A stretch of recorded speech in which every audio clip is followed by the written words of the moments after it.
You're going to be timing. Hi, I'm Donna Neville, and I'd like to warmly welcome everyone to this evening's panel on Jewish perspectives on boycott, divestment, and sanctions.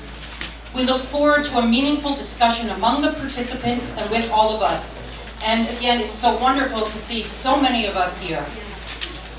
We created this panel because we believe that it is a conversation that has not been had within the Jewish community in the thoughtful and informed way it deserves. At first, Jews Say No was going to sponsor a panel on BDS, but we realized how much more valuable it would be if a number of us came together from different perspectives and provided the opportunity for genuine discussion. That's why there are a number of co-sponsors of tonight's program reflecting different views on boycott, divestment, and sanctions, though all agreeing on the importance of this discussion being held, as well as Israel's ending the occupation, abiding by international humanitarian law, human rights laws and precepts, and meeting its obligation to recognize the Palestinian people's right to self-determination. The timelessness and even urgency of this discussion couldn't be more evident. We hope the discussion this evening will help us be more thoughtful as we organize for peace and for justice within our communities. While this panel was created to share Jewish perspectives, we also recognize and underscore the importance of the voices of members of the Palestinian community whose lives are profoundly impacted by these issues. And while we very much want to open up this discussion within the Jewish community, we also look forward to hearing from all of us in the room this evening from our many different communities. We are grateful to the Advent Lutheran Church, which has a strong commitment to social justice, for enabling us to hold this event here this evening. I'd now like to introduce Esther Kaplan, who will serve as the moderator and respondent for this evening's program. We are very pleased, in fact, we are extremely pleased, that Esther, a writer and journalist who you can read more about in your program, has agreed to be with us this evening. Thank you, and enjoy the evening.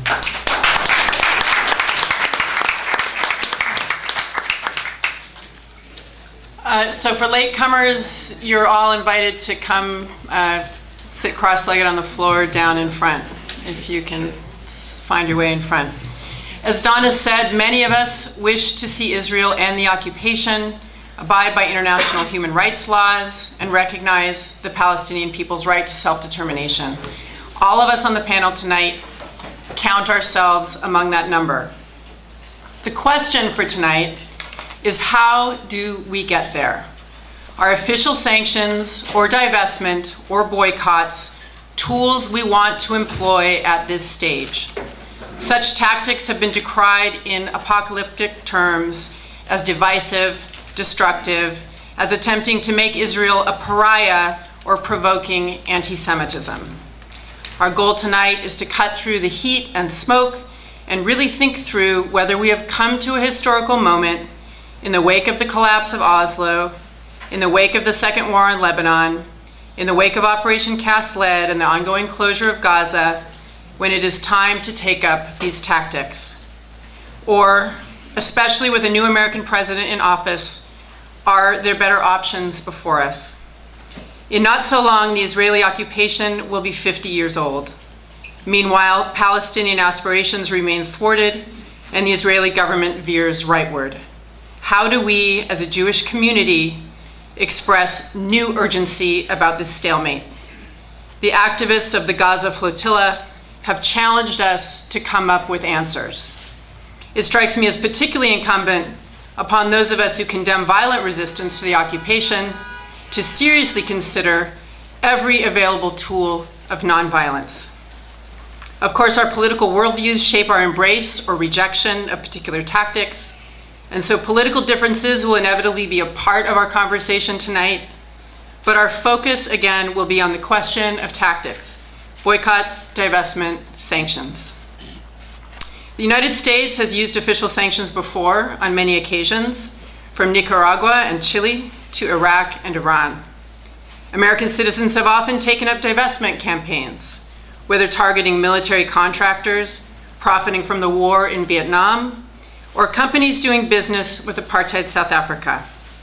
Americans have often turned to economic boycotts as an activist strategy as well, from boycotts of Nazi goods during World War II, to pickets of Woolworths during the Civil Rights Movement, to great boycotts during the California farm workers' struggle of the 70s, to cancellation of campus contracts with companies using sweatshops in the 90s, and to the recent event cancellations by musicians and conventions in protest of Arizona's draconian new immigration law.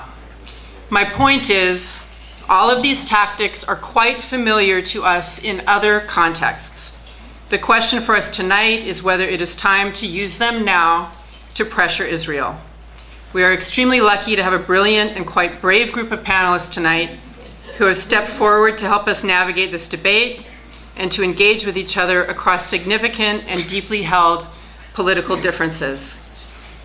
The format is that we will be asking each of them to make 10-minute presentations. I'm going to ask a few clarifying questions, and then we're going to devote the rest of the evening to your comments and questions and responses from the panel. Hannah Mermelstein, Hannah Mermelstein is a co-founder of Birthright Unplugged, which provides an alternative to Birthright Israel, and a co-founder of Students Boycott Apartheid. She'll speak first. Kathleen Paratis, to my right, is a civil rights attorney, a former president of the NYCLU, a member of the J Street Board of Directors, and a former vice president of the New Israel Fund. Next, Jonathan Shapiro will speak. He's a former captain in the Israeli Air Force who initiated a 2003 pilot's refusal letter. He's a co-founder of Combatants for Peace and a member of Boycott, supporting the Palestinian BDS call from within. And on my far right, J.J. Goldberg is a senior columnist and former editor-in-chief of The Forward and author of an indispensable book, Jewish Power, Inside the American Jewish Establishment. Please give them all a very warm welcome.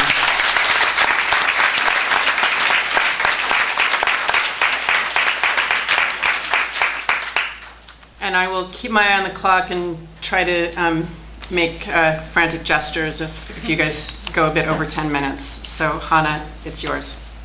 All right. Can folks hear me? Or should I hold the mic? Should I try to hold it? Let me see.